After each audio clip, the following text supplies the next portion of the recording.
So good morning everybody, मेरा नाम है ईना और मैं हूँ आपकी पर्सनालिटी डॉक्टर। भाई आज आ गई हूँ मैं कि आप एक बिजनेस राइटिंग करते हैं और उसमें क्या क्या कॉमन एरर्स और कॉमन मिस्टेक्स करते हैं, यही चीजें आपके साथ डिस्कस करने के लिए। पर अगर आप मेरे चैनल पे नए हैं तो मेक श्योर करें that you do like, share and subscribe my video so that if you grow, आपके साथ साथ मैं भी थोड़ा सा ग्रो कर सकूं। And make sure that you give me enough love and I am pretty sure that you have given me enough love already. But इसी सबके साथ साथ बहुत जरूरी कि आप अपना प्यार मेरे साथ यूं ही बनाए रखें, और जब आप इस तरीके का प्यार मेरे साथ बनाए रखेंगे तो आपके आशीर्वाद से मैं भी बढ़ती रहूंगी भाई। So let's get started on some common mistakes in business writing. So सबसे पहला आ जाता है पुअर प्लानिंग। अब फॉर एग्जाम्पल अपन लेते हैं कि सुबह आप घर से निकले हैं और आपको यही नहीं पता जाना कहाँ है, पर अगर आपने ये सोचा हुआ है कि आज मैं सबसे पहले एक इंटरव्यू देने जाता हूँ, वहां से मैं जब मुझे भूख लगेगी लंच के टाइम पे मैं इस रेस्टोरेंट चला जाऊंगा और वहां से खाना खा के निकलूंगा तो मैं दूसरी जगह पे पहुंच जाऊंगा, वहां पे इंटरव्यू दे दूंगा। तो आपको नहीं लगता ये दो चीजें जो हमने एक अनप्लान्ड करी और एक प्लान्ड करी, ये ज्यादा बेटर थी कि जो हमने प्लानिंग करी। सो it is very important. Planning का लाइफ में भी बहुत महत्व है, और अगर आप प्लान नहीं करते अपनी लाइफ को तो आप गलत कर रहे हैं। मेक श्योर करें कि आप प्लान करें, तभी आपकी लाइफ में डायरेक्शन मिलेगा, और जहां आपको डायरेक्शन मिल गया तो मुझे लगता है दुनिया में जीत आप ही की हो जाएगी। So it doesn't matter how tight the deadlines are, makes time spend on the planning is never wasted. कभी भी प्लानिंग पे जो आपने समय व्यतीत कराई है कभी वेस्ट नहीं होता। So decide what information is essential, what information is desirable and what information is not necessary. कौन सी इन्फॉर्मेशन जरूरी है, कौन सी नहीं है, इन चीजों का थोड़ा सा ख्याल रखिए, तो आपकी ऑटोमेटिकली जो आप काम कर रहे हैं, जो जिस तरीके से अपने काम पे ध्यान दे रहे हैं, ये ऑटोमेटिकली इनहैंस हो जाएगी। ऑलराइट, नेक्स्ट जाता है typos and poor punctuations and grammatical errors. अगर आप कोई बिजनेस राइटिंग कर रहे हैं, चाहे वो बिजनेस लेटर की हो, चाहे वो बिजनेस रिपोर्ट की हो, तो ध्यान रखिएगा कि टाइपोज नहीं करने हैं आपको, ग्रामेटिकल एरर्स नहीं करें, पंक्चुएशन के मिस्टेक्स नहीं करने। पंक्चुएशंस चाहे वो एक कॉमा हो, चाहे वो सेमीकोलन हो, इनका अपने आप में बहुत महत्व है। ठीक, सो मेक श्योर करें that you avoid such careless mistake at all cost, as it often results to the client questioning how much you take care of the business. Read everything thoroughly and check and recheck what the colleagues there want. Then is sub editing is difficult and another set of eyes often spot something that you haven't.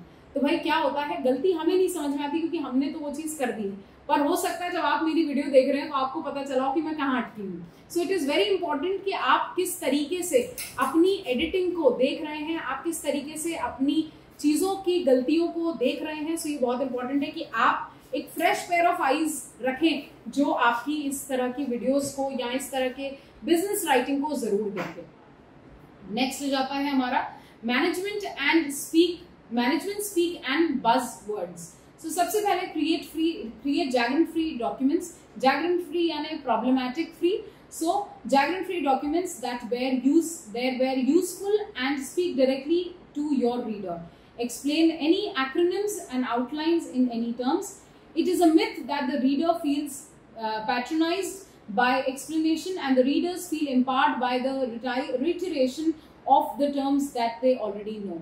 आपको क्या करना है, आपको simple और सरल भाषा में बात करनी है। जैसे मैं यहाँ पर आपको इतने भारी शब्दों से समझा रही हूँ, ऐसी भारी शब्दों से आपको कोई बात नहीं करनी, साधारण शब्द रखने हैं, मैनेजमेंट की भाषा में आपको बोलना है, और इस तरह के शब्दों का इस्तेमाल नहीं करना है जो बहुत भारी हो या गलत हो, जिनका मतलब गलत हो। तो इस चीज का ध्यान रखेंगे कि जब अपन बोल रहे हो और जब अपन इस चीज को करने की कोशिश कर रहे हो तो हम इस बात का खास ख्याल रखेंगे कि मैनेजमेंट किस तरीके के शब्दों का प्रयोग करता है।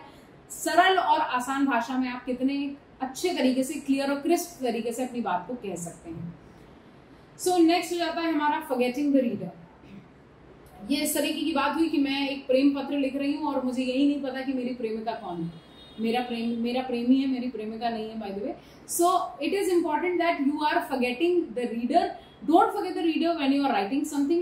Rather than focusing on getting it written, spare a thought for a proofread first. आपको क्या करना है, जब भी आप एक डॉक्यूमेंट प्रिपेयर करेंगे उसको प्रूफ रीड करना है। प्रूफ रीड का मतलब होता है आपने जब उस आर्टिकल को लिख लिया है या आपने कोई किसी भी तरह की बिजनेस राइटिंग कर ली है तो आप उसको पढ़ें कि आपने क्या लिखा है, तब आपको समझ में आएगा कि जो मैंने लिखा है क्या वो सामने वाला समझ पा रहा है। कई बार हम एक सेकेंडरी माइंडसेट के साथ जाते हैं। इसका मतलब ये है कि एक होता है प्राइमरी बेस, यहाँ अगर मैं किसी भी लेम इंसान को भी लेटर दूंगी तो समझ में आएगा। एक होता है सेकेंडरी बेस, यानी ये लेटर सिर्फ मैं पढ़ सकती हूँ क्योंकि मेरे दिमाग में एक पीछे पिक्चर बनी हुई है, उसी के बिहाफ पे मैंने ये लेटर लिखा है। सो आपको क्या करना है, इस तरीके से अपना लेटर लिखना है जिस तरीके से प्राइमरी बेस बना हुआ हो कि अगर कोई लेमैन भी उसको पढ़े तो उसे समझ में आ जाए कि मैं क्या कहना चाह रही हूँ। सो इसके बाद हो जाता है plan and structure your document based on what the client needs. Plan करिए, स्ट्रक्चर करिए और समझने की कोशिश करिए कि आपका क्लाइंट आपसे क्या चाहता है। Next is only then you should begin to write. आपको राइटिंग तभी करनी है जब आपको लग रहा है कि आपका रफ ड्राफ्ट जो है वो बिल्कुल सही तरीके से बन चुका है, अब आप फाइनल राइटिंग पे शिफ्ट कर सकते हैं। इस बात का खास ख्याल रखेंगे कि कुछ भी नहीं लिखना है, चीजों को बहुत अच्छे से लिखना है और बेहतरीन से बेहतरीन बिजनेस राइटिंग बनाने की कोशिश करनी है। Next is complex sentences. People do not give business documents their undivided attention. अगर आपका डॉक्यूमेंट बहुत ही बकवास है तो उस पर कोई भी अपना अटेंशन देना पसंद नहीं करेगा, तो आपको यहाँ पर अटेंशन ग्रैब करना है। उस अटेंशन को ग्रैब करना है तो आपको बने रहना पड़ेगा मेरे साथ, यानी आपकी प्यारी पर्सनालिटी डॉक्टर के साथ, जो आपको आगे जाते ये चीजें सिखाती रहती है कि भाई कैसे अपने डॉक्यूमेंट्स को आप बेटर कर सकते हैं, कैसे अपनी लाइफ को बेटर कर सकते हैं। Alright, next is chances are that they will have another things on their mind, so avoid long complicated sentences, write clear and straightforward sentences and avoid unnecessary punctuations in which you may trip the reader up. So आपको क्या करना है, फालतू के punctuations को avoid करना है, forward sentences जो है आपको वो सब तरीके से नहीं लिखना है, अननेसेसरी कोई पंक्चुएशन नहीं इस्तेमाल करना है, कहीं कॉमा लगा दिया, कहीं सेमीकोलन लगा दिया, इस तरीके से जो अपनी बात कहने की कोशिश करते हैं आप, तो इसका मतलब ये नहीं है कि आप अपने सेंटेंसेस में भी उसको इस तरीके से बोलें। सो जैगरम्स को अवॉइड करिए, गलतियों को अवॉइड करिए और अच्छे एक क्लियर क्रिस्प सेंटेंस बनाने की हमेशा कोशिश करते रहिए। Next but not the next, so it is long words and elaborative phrases.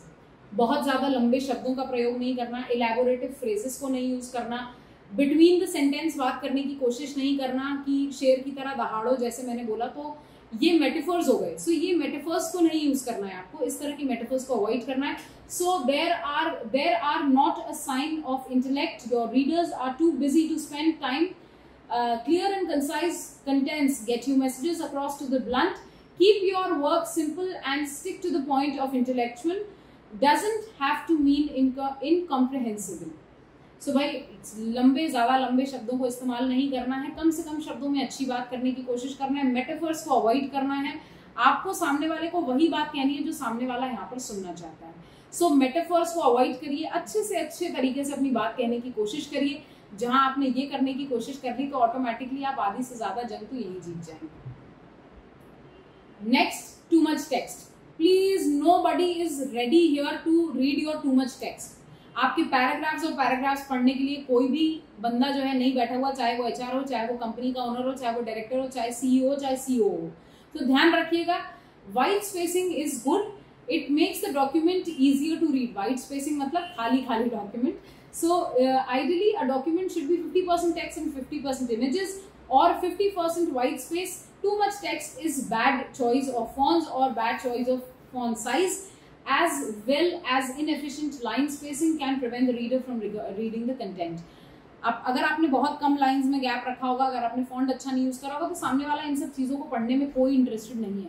सो इस तरह की गलतियों को खासकर अवॉइड करें और ध्यान रखें कि आपको कोई भी बहुत फंकी डॉक्यूमेंट लिखने की बिजनेस लेटर में जरूरत नहीं है। कोशिश करिए बेसिक जो आप यूज कर सकते हैं फॉन्ट्स उनको यूज करिए। एरियल हो गया, द टाइम्स न्यू रोमन हो गया, और मैंने काफी सारे आपको अपने पुराने वीडियोस में बताए हैं कि कैसे आप एक सेट ऑफ, मैंने आपको बताया हुआ है कि किस तरीके के ऑफिशियल राइटिंग में आप डॉक्यूमेंट्स जब आप लिखते हैं तो कैसे यूज कर सकते हैं अपने ऑफिशियल डॉक्यूमेंट्स में, और किस तरीके के फॉन्ट्स को आप यूज कर सकते हैं, क्या साइज होना चाहिए, ये भी मैंने मेंशन करा। So make sure if you are new to the channel that you do like, share and subscribe and do watch the video. सिर्फ लाइक, शेयर और सब्सक्राइब नहीं, खुद कुछ ज्ञान भी लेना है इन सबसे, ठीक है। तो भाई वीडियो देखिए, एंजॉय करिए, जहां प्रॉब्लम आए तो वहां मुझे जरूर यही कमेंट बॉक्स में बताएं।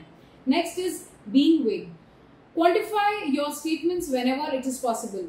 Don't make claim like it is wisely understood that. सामने वाले के साथ आपको शब्दों में खेलना नहीं है। It is wisely understood that, ठीक है। इसका मतलब है मैं जानती हूँ ये बात जो तुम कह रहे हो। सो इस तरीके के स्टेटमेंट्स को, वेग स्टेटमेंट्स को अवॉइड करेंगे। और वेग स्टेटमेंट्स जो है आपके लिए भी प्रॉब्लम क्रिएट कर सकते हैं, क्योंकि अगर ये सामने वाले के पास मैसेज जा रहा है तो ये एक्सप्रेशन लेस है, आप सामने नहीं बैठे हुए, आपका फेस का एक्सप्रेशन सामने वाले के सामने नहीं है, तो ये थोड़ा सा प्रॉब्लमेटिक हो जाता है कि कभी भी किसी को डांट लगाना हो, किसी को एप्रिसिएशन करना हो, तो ये मेरा पर्सनल सलाह है कि बुला के करिए, सामने वाले का एक्सप्रेशन जान के करिए, ताकि सामने वाले की खुशी भी देख सके और सामने वाले को जब फीडबैक दे तो उसका दुख भी समझ सके। ठीक।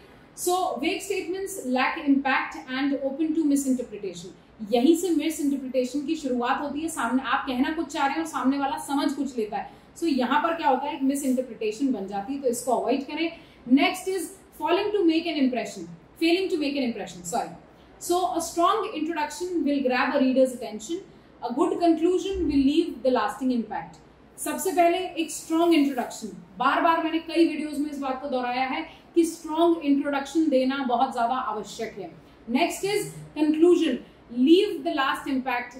It is very important that what kind of, ये जरूरी नहीं कि तुमको कितना ज्ञान है, इंपॉर्टेंट ये है कि तुम मुझसे क्या क्या ज्ञान ले जा पा रहे हो। सो कंक्लूजन बहुत इंपैक्टफुल होना चाहिए।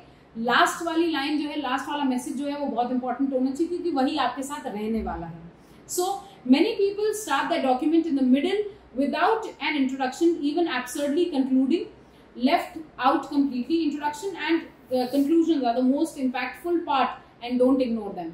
इंट्रोडक्शन कैसा होना चाहिए आपका और आपका कंक्लूजन कैसा होना चाहिए, ये आपकी राइटिंग स्किल्स के बारे में भी बहुत सारी बातें कहता है। अगर आप एक अच्छा इंट्रोडक्शन दे पाते हैं तो सामने वाला रीडर जो है वो उस आपके डॉक्यूमेंट को रीड करना चाहेगा। और अगर आपका कंक्लूजन अच्छा नहीं, अब्रप्टली ये एंड हुई है, जैसे मूवी है, कई मूवीज जैसे रॉय मूवी थी, मुझे नहीं पता आपको समझ आएगी नहीं, पर मुझे तो नहीं समझ में आई। अगर आपको भी नहीं समझ में आई तो do right me here in the comment section कि आपको भी रॉय नहीं समझ में आई, हम साथ में बैठ के इसकी गुत्थी को सुलझाने की कोशिश करेंगे। तो भाई ऐसी मूवी जिसका एंड जो है वो थोड़ा सा अब्रप्ट हो गया या हमें समझ भी नहीं आ पाई। सो कंक्लूजन ऐसा होना चाहिए कि आपने पहले तो जो आपने बात कहने की कोशिश करी उसका एक इम्पैक्टफुल कंक्लूजन लिखिए कि आप क्या चाहते हैं, ये मेरे फाइनल वर्डिक्स है, ये मेरा कंक्लूजन हो जाएगा। ठीक। इसके बाद जो है मैं आपसे लेती हूँ विदा, यानी यहाँ पर आ जाती है हमारी वीडियो खत्म पे। So thank you so much guys मेरे साथ बने रहने के लिए। मैं हूँ आपकी पर्सनैलिटी डॉक्टर। अगर आपको कोई भी किसी भी तरह का प्रॉब्लम है जो शायद मैं आपकी एज अ क्वेरी सॉल्व कर सकती हूँ, तो बने रहिए मेरे साथ मेरे इस पेज पे और मुझे जरूर लिखिए कमेंट सेक्शन में, and I will help you out in any which way possible. Thank you so much guys.